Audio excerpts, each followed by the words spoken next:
For those of you who don't know me, my name is Swati. I'm an executive mom's power coach. So basically, I help moms who are executives handle the physical stresses and challenges of motherhood.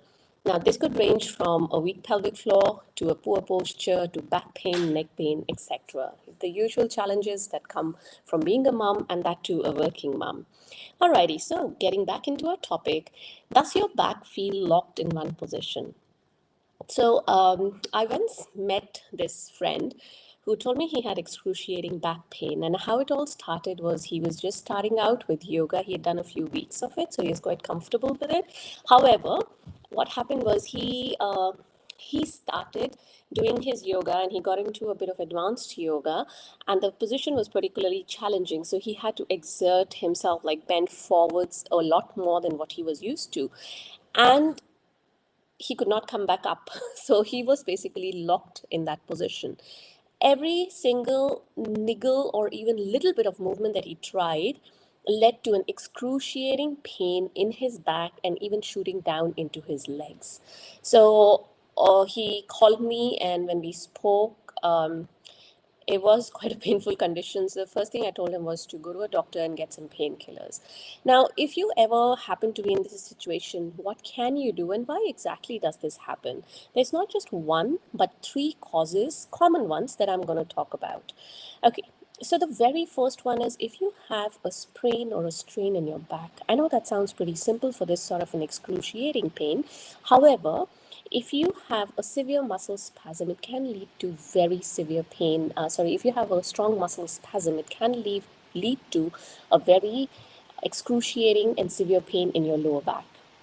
The second one, oh yeah, this could be because of your excessive or repetitive movements or repetitive activities that you could be doing in a particular day or over a period of time due to your work or leisure activities. Suppose you're playing tennis and you're then bending down to pick up the ball every time, or you're carrying heavy weights for your work.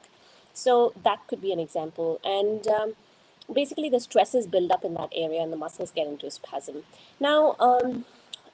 Now, the thing is, if like with this gentleman, he had back pain and he had leg pain. Now, if the nerves that are coming, exiting the spine, especially the lower back in the lumbar spine, if they get irritated due to this muscle spasm, it can lead to a sciatica like pain where the muscle is irritating the nerve that is lying around it, and then the nerve compression symptoms are seen.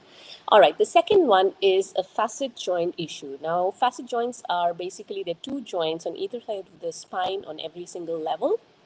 Now, sometimes in some particular positions or activities that we do, the facet joint, for example, if this is, say, the facets, as in these, it's just a terminology. So these facets are sitting on top of each other. This is the sort of range that they have forwards and backwards, right? So it's an example I'm giving you. So suppose you take the facet to the extreme range and for some reason it gets locked in that position. This can lead to a very acute pain on one side, usually one side of the back, the side on which your facet has actually gotten locked. So that itself can also lead to this pain. Now, usually a facet joint problem would arise if you are doing a rotation and forward bending position. So, example, if you are, say, going down to tie your shoelaces, so you're bending forwards to tie your shoelaces, and somebody calls you, and without going back into a straight position, you're actually bending down and then you look backwards in that bent position. So that's bending forwards plus rotation of the spine. So it can affect your facet joints. They can get locked in that position. Again, very, very painful.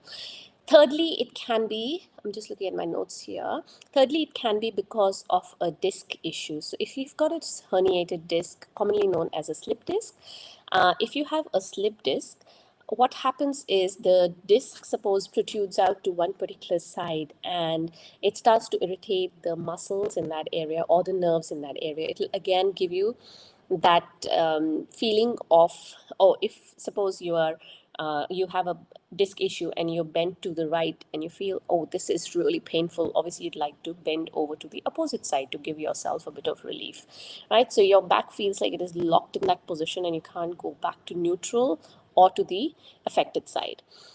Now, what can you do? First thing is um, please stay in the comfortable position.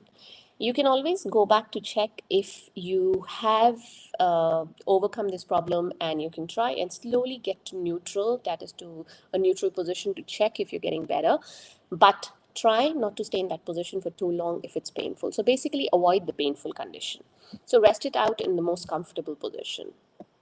Secondly, use a cold pack to ease the inflammation. However, hear me out on this one. There are two schools of thought here.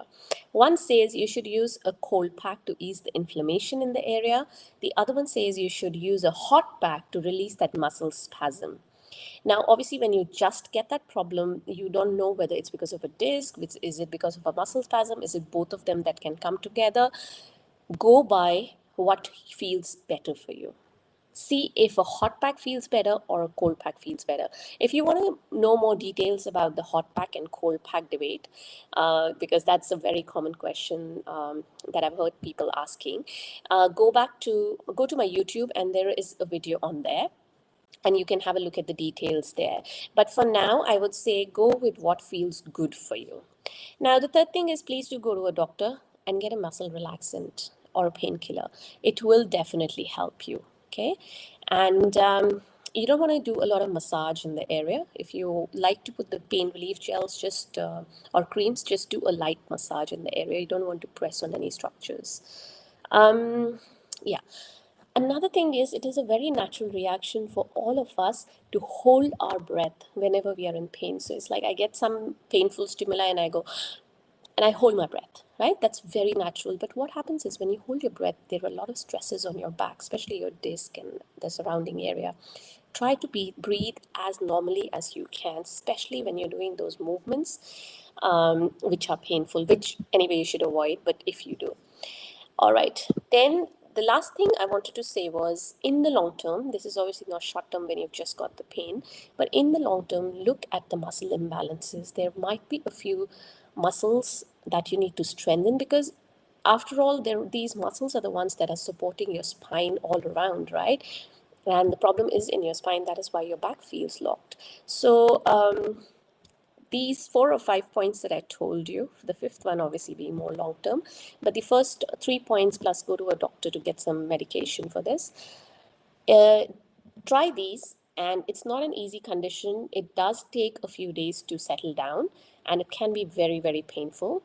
However, if you would like to learn more about back pain and how you can self manage your back pain, do feel free to join my community. I will leave a link in the description below. If you're watching me on Instagram, the link is in my bio.